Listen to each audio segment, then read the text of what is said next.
for convening this meeting so that the two neighbors, Africa and Saudi Arabia, can meet.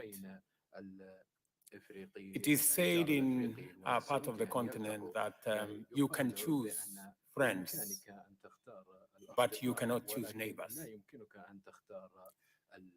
The meeting we have is a meeting of neighbors.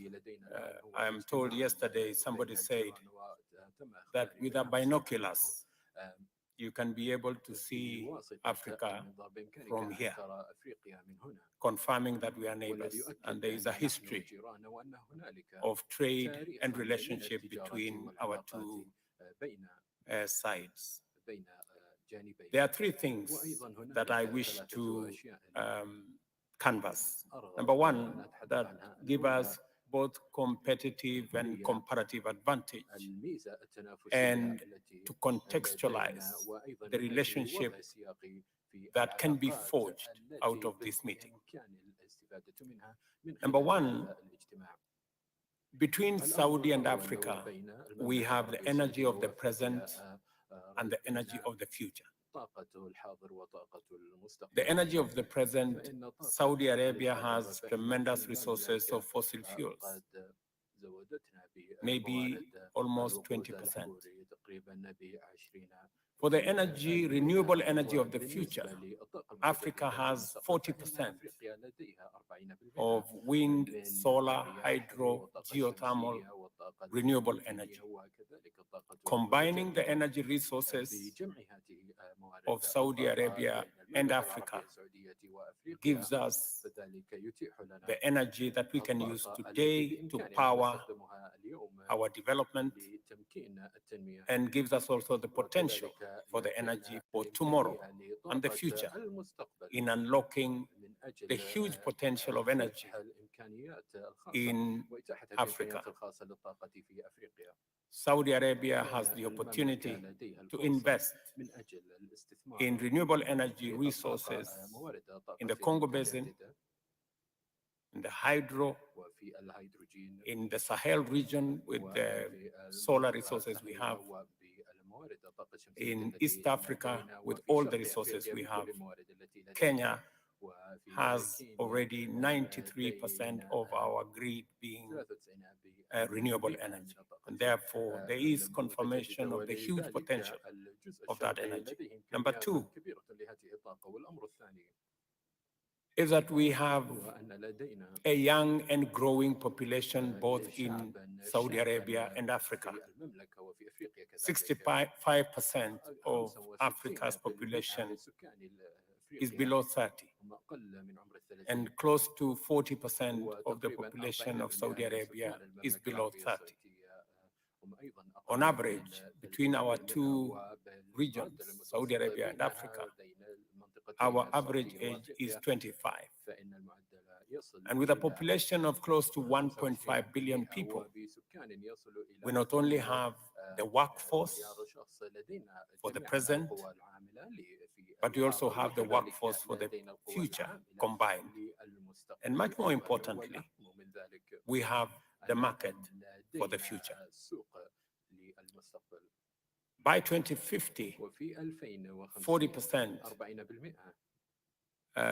of the global workforce will come from our region. And by the turn of the century, 40%, 30% of the world population will be living in our corner. Therefore, we have all the ingredients to take this into the future. And finally, we have the combined trade potential. Africa today contributes only 3% of the world's trade.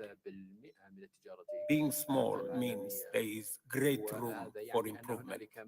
And therefore, between Saudi Arabia and Africa, we can unlock huge potential of trade, enormous opportunity for investment, and with the capital resources in Saudi Arabia and natural resources in our continent, we can not only power the engines of green manufacturing, green industrialization, and use the opportunity that exists not only to create jobs for the millions of young people in our continent, but to create green products, whether it is food and food products from our millions of acres in our region, but also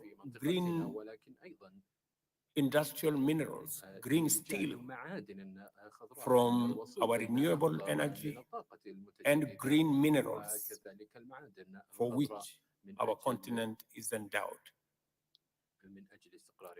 Already, Saudi Arabia is doing a lot in assisting in the finance of our continent. They support the World Bank, they support the IMF.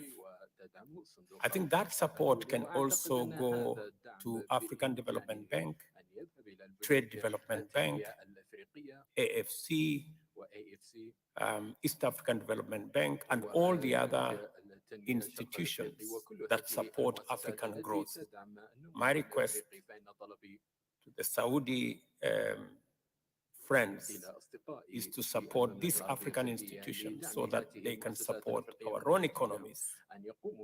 And with what we have done in our continent, consolidating the African market of 1.3 billion people into one